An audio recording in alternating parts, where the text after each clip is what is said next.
ఆ కుర్చీని మార్చబెట్టి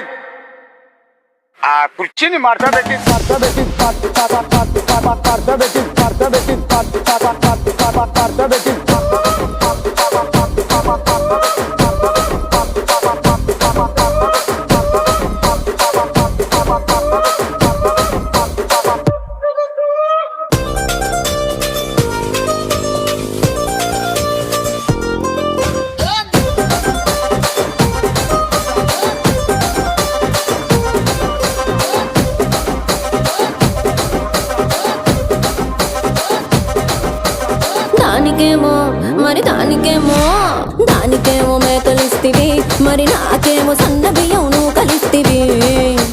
మేకలేమో వందలుగా మందలుగా పెరిగిపాయే, నాకిచ్చిన నూకలేమో ఒక్క పూట కరిగిపాయే.